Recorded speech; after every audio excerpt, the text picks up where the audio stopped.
ഞാൻ ഇനി തിരിച്ചു പോകുന്നില്ല മോളെ.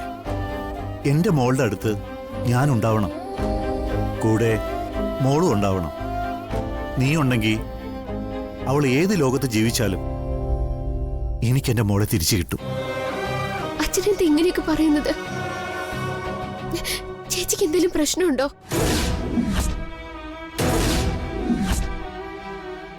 മറ്റൊന്നും ഉദ്ദേശിച്ചല്ല.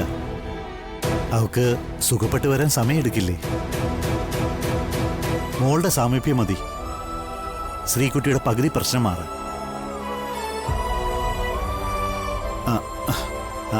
അച്ഛനും അമ്മയും പോയോ?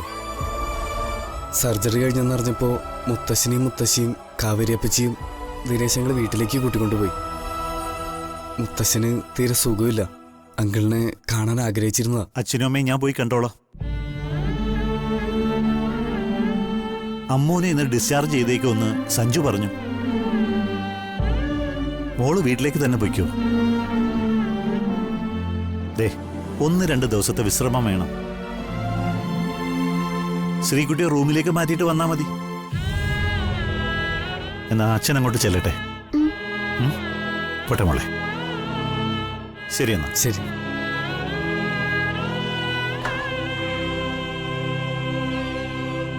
ചേച്ചിയുടെ അച്ഛൻ എന്തോ മറച്ചു വെച്ച് സംസാരിക്കുന്ന പോലെ തോന്നി. രാജുട്ടിന് അങ്ങനെ തോന്നിയോ? എല്ലാം നിന്റെ ഓരോ തോന്നലുകളാമ്മു. ഇനി പേടിക്കാൻ ഒന്നുമില്ല.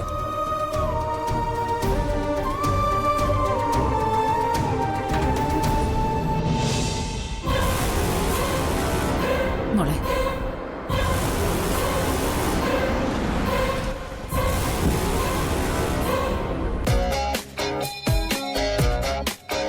ഹായ് മനു.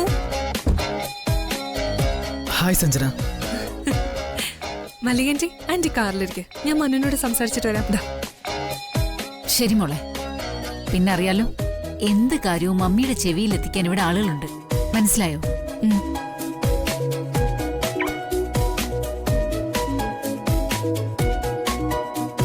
മമ്മിയുടെ പുതിയൊരു ഏർപ്പാടാ. ഒന്ന് സൂപ്പർവൈസ് ചെയ്യാൻ വന്നതാ. അല്ല, സ്വാതിയുടെ സർജറി കഴിഞ്ഞിട്ടുള്ള വിവരങ്ങളൊന്നും അറിഞ്ഞില്ല. സർജറി കഴിഞ്ഞു. സ്വാതി മരണത്തിൽ നിന്ന് കഷ്ടിച്ച് രക്ഷ നേടിയേ പറയാൻ പറ്റും. സർജറി വിജയമായെങ്കിൽ പിന്നെന്താ? അത് ഡോക്ടർ ചില ആശങ്കകൾ പറഞ്ഞു.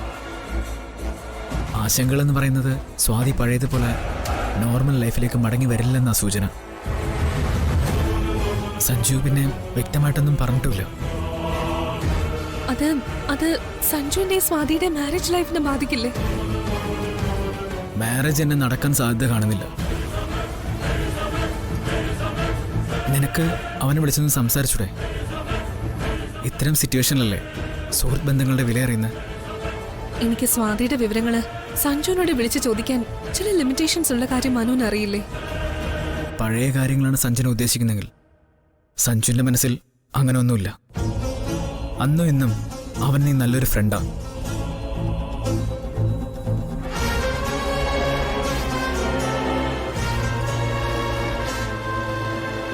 ക്യാമ്പസിൽ സഞ്ജന കാട്ടിക്കൂട്ടതൊക്കെ ക്ഷമിച്ചതും മറന്നതും അതൊക്കെ കൊണ്ടാ. ഫ്രീ ആയിട്ട് തന്നെ നിനക്ക് അവനോട് സംസാരിക്കാം. എന്താ ഒരു ചിരി? ഞാനൊരു കാര്യം ചോദിച്ചാ മനു സത്യസന്ധമായി മറുപടി തരൂ? അതിനെന്താ, നീ ചോദിക്കേ. മനു അന്ന് എന്നെ പ്രപ്പോസ് ചെയ്തിരുന്നില്ലേ? മനുവിന്റെ മനസ്സിൽ അന്നുണ്ടായ ചിന്ത ഇപ്പോഴും ഉണ്ടോ?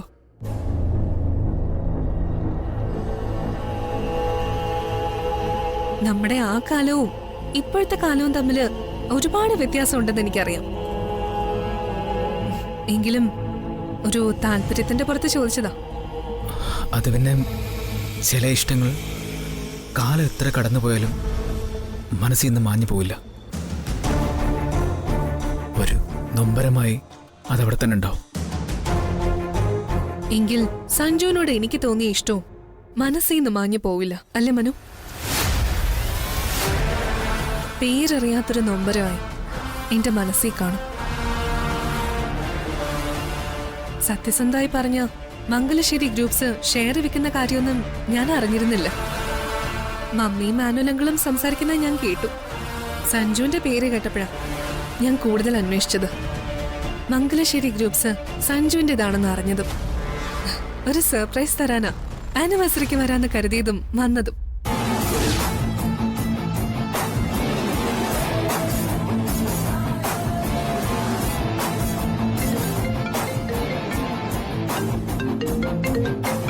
മല്ലികാന്റി പറഞ്ഞത് എത്ര ശരിയാ. മമ്മിയാ, ഞാൻ തിരിച്ചു ചെല്ലാത്തന്റെ ദേഷ്യത്തിലാ മമ്മി. സ്വാതി സഞ്ജുവും തമ്മിൽ അടുക്കുന്നതിന് മുന്നേ സഞ്ജുവിനോട് മനസ്സ് തുറന്ന് കാണിച്ചതാ ഞാൻ. അത് മാത്രമല്ല, സ്വാതി സഞ്ജുവുമായി പ്രണയത്തിലാവുമ്പോ എനിക്ക് സഞ്ജുവിനോടുള്ള മനോഭാവം അവൾക്കറിയായിരുന്നു. സ്നേഹം പിടിച്ചു വാങ്ങിക്കാൻ കഴിയില്ലെന്ന് പറയാറില്ലേ? യെസ്, അതുകൊണ്ടാണല്ലോ മനുവിനോട് എനിക്കും നോ പറയേണ്ടി വന്നത്. ഞാൻ അന്ന് കരുതിയത് സഞ്ജു സച്ചിയും ചേർന്നുള്ള ഡ്രാമയായിരുന്നു മനുവിനെ എന്റെ അടുത്തേക്ക് അയച്ചതെന്നാ. ഒരിക്കലുമല്ല. സഞ്ജുവിൽ നിന്ന് സഞ്ജനെ തിരിച്ചുവിടാനായിട്ട് അവരാരും ഒന്നും ചെയ്തിട്ടില്ല. ഓക്കെ, ഇനി നമ്മൾ തമ്മിൽ അതിനെക്കുറിച്ച് സംസാരിച്ചിട്ട് കാര്യമില്ല. സഞ്ജനയോട് ഞാനൊരു കാര്യം ചോദിക്കട്ടെ. പഴയ ചിന്തകൾ മനസ്സിൽ വെച്ചിട്ടാണോ മംഗലശ്ശേരി ഗ്രൂപ്പ്സിന്റെ ഷെയർ സഞ്ജന മുൻകൈ എടുത്ത് നിങ്ങൾ വാങ്ങിയത്? ഈ ചോദ്യം ഞാൻ പ്രതീക്ഷിച്ചത് തന്നെയാ. ശരി മനു, നമുക്ക് കാണാം.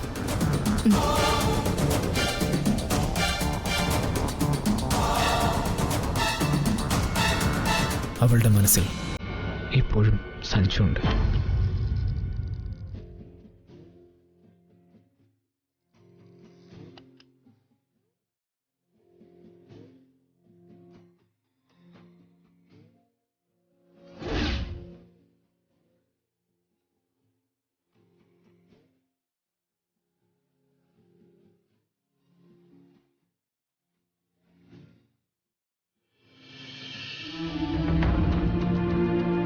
ബോധം തെളിഞ്ഞിട്ടുണ്ട്.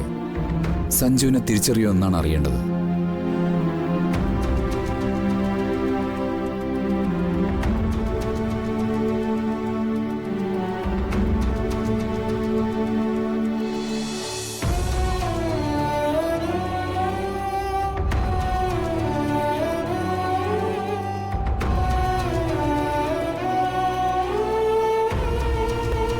വിളിച്ചോളൂ.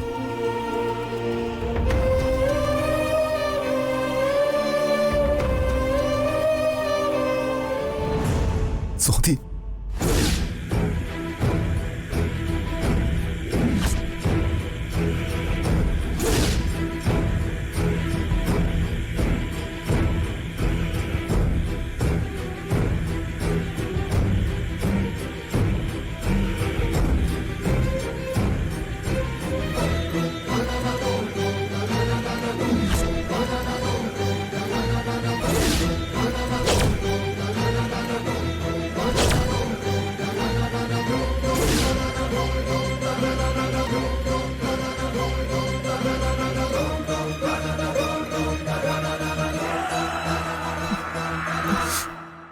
സ്വാതി,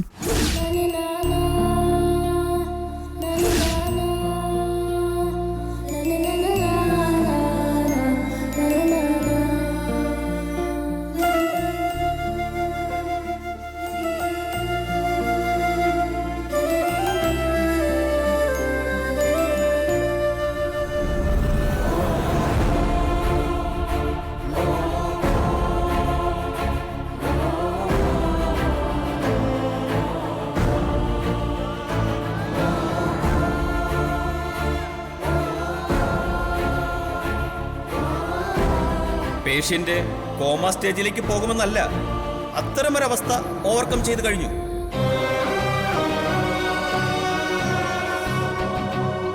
സംസാരം, കാഴ്ച, ഓർമ്മ, ഈ 3 കാര്യങ്ങളെ ബാധിച്ചേക്കാം.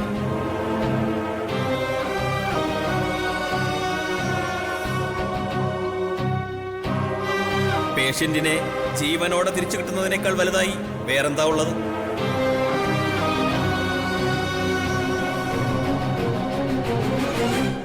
സ്വാതി, എന്നെ നിനക്ക് മനസ്സിലായില്ലേ മോളെ?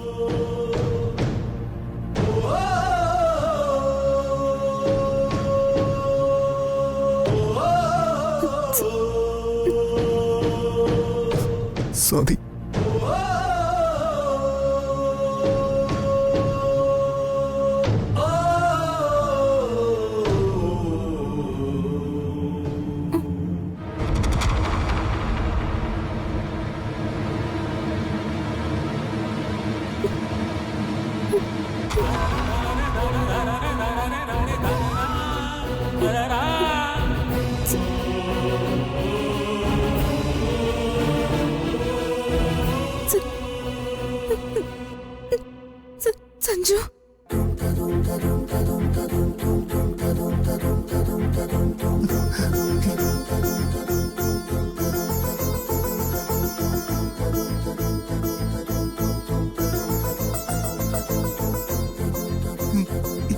അതെ മോളെ, സഞ്ജുവാ.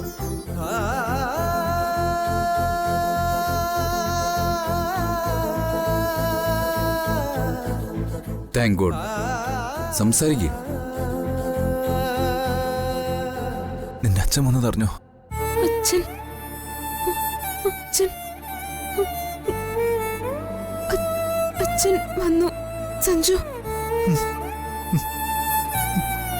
പ്രഭകൾ നിന്നെ കാണാൻ വന്നിരുന്നു.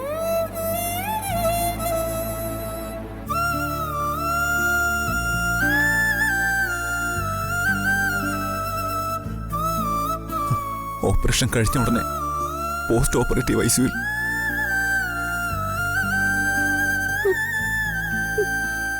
ഞാൻ ഞാൻ ഞാൻ എവിടെ ഞാൻ എവിടെയാ സഞ്ജു?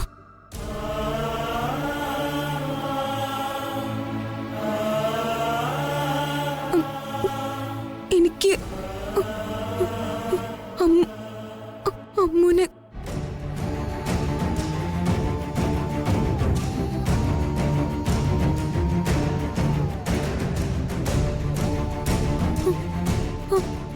അവള് album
Swathi,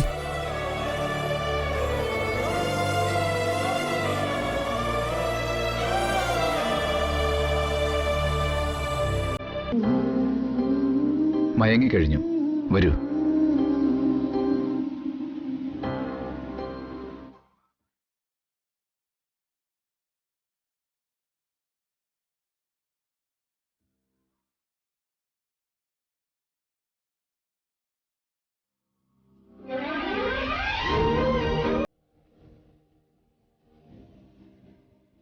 she's perfectly all right.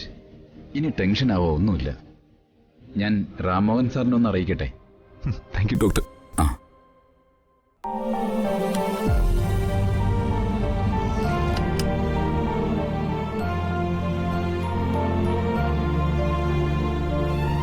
Swathi, I love U.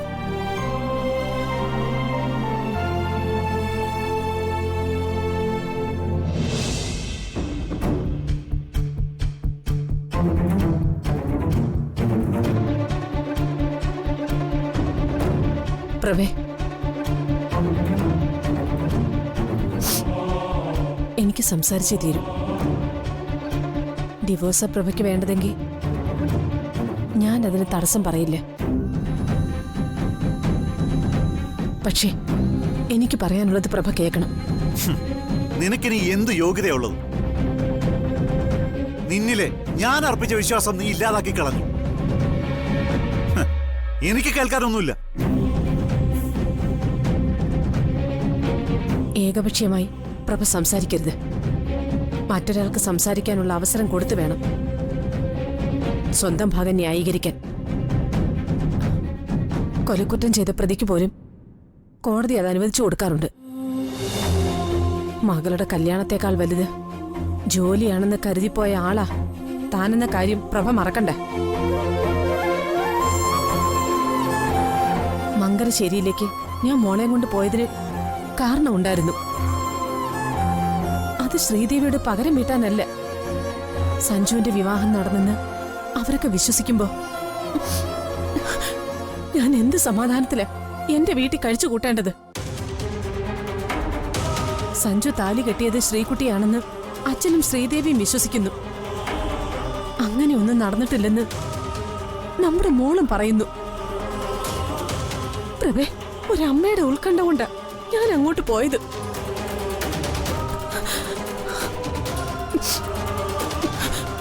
പിന്നെ പ്രഭയെ അറിയിച്ചില്ലെന്നുള്ള കാര്യം അത് തെറ്റായി പോയെന്ന് ഞാൻ സമ്മതിക്കുന്നു. നമ്മുടെ മോൾക്ക് ബോധം തെളിഞ്ഞിട്ട് അത് പറയാന്നേ ഞാൻ കരുതിയുള്ളൂ.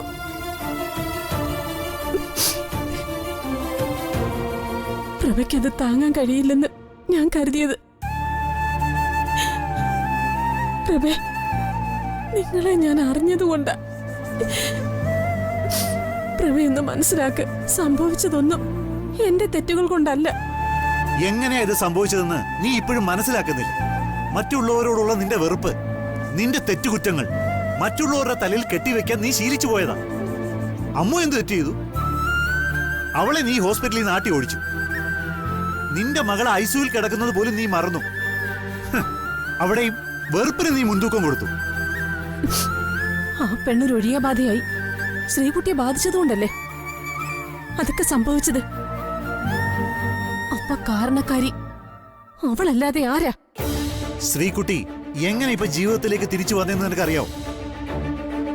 സർജറി നടക്കാനുള്ള കാരണം അറിയാവോ? അറിയാമായിരുന്നെങ്കിൽ നീ ഇത് പറയില്ലായിരുന്നു.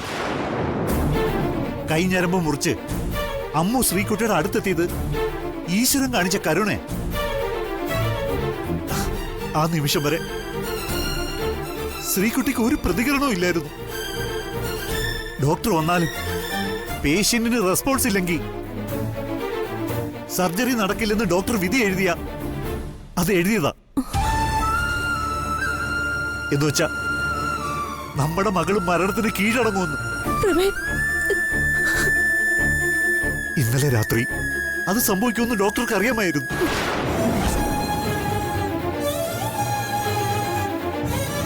കഴിഞ്ഞ രാത്രി മുഴുവനും ശ്രീകുട്ടിയുടെ അരികിലായിരുന്നു അമ്മു. അവളുടെ തഴുകലും സാമീപ്യം കൊണ്ടാ ആദ്യമായിട്ട് ശ്രീകുട്ടിയുടെ വിരലുകൾ ചലിച്ചു തുടങ്ങിയത്. സ്വന്തം ജീവൻ പകർന്നു നൽകിയായിരുന്നു അമ്മു.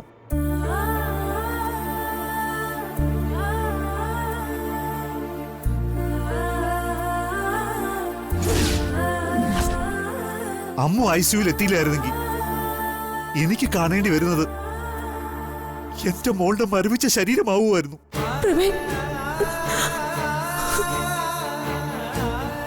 നന്ദി പറയേണ്ടത് സ്വാതിയുടെ അനിയത്തിയോടാണെന്ന് ഡോക്ടർ പറയണമെങ്കിൽ എനിക്കത് മനസ്സിലാക്കാൻ കഴിയും. എന്റെ മകളെ മരണത്തിൽ നിന്ന് തിരിച്ചു പിടിച്ചു കൊണ്ടുവന്നത് അമ്മുവാണെന്ന് നിനക്കത് അംഗീകരിക്കാനാവില്ല കാഞ്ചന.